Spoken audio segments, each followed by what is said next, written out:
Okay guys, so today I am going to show you guys painting at least some of the background, which in this case is the sky. And I'm not going to be able to paint all of it because I want the uh, lightest layers and the layers that are the furthest back in space to dry before I do the next layers. So as we're going into this, I want you guys to always start with whatever is the most distant. So in my case, these are clouds, and this is the sky that's like a break in between the clouds. And so I'm going to paint this sky first, and then because the clouds are overlapping the sky, I'm going to paint that next. And I'm going to do the same thing with the mountains. I'm going to start with the mountains that are the furthest in the back, and then everything that's overlapping them next.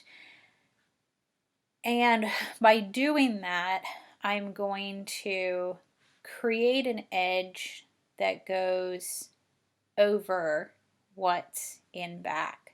So it's really important with paintings to start in your background, especially with landscapes, to start in your background and then move into your foreground. And I also want to make sure that I'm starting with my lightest colors first. So in a couple of the areas in the clouds, I have some lighter spots.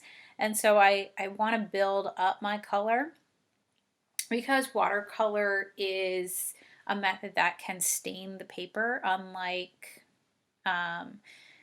oil where there is some staining, but you can paint thickly to cover it up. You really want to keep in mind that it's better to put down too little paint and then have to go back in and build your color up than it is to put on too much paint, because you're never going to get all of that paint up. Whereas, of course, with an acrylic or an oil, if you paint thickly enough, you can cover up what you did, even if you're trying to paint thickly with white paint. Going over this with white paint is never fully going to take that yellow out.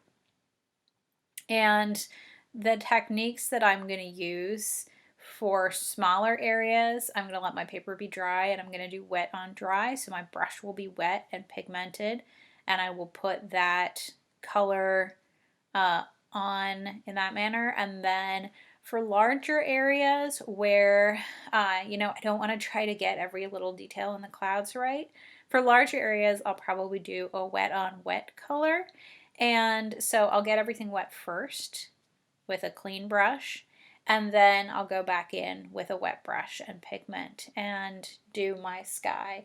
And of course, if you want to use any of the different watercolor techniques, like trying out some saran wrap or blotting, you can definitely do that. And you might see me doing that over the course of this project, but I'll make sure to pause the kind of speed up of the video if I'm doing any of those techniques, or make it a separate video.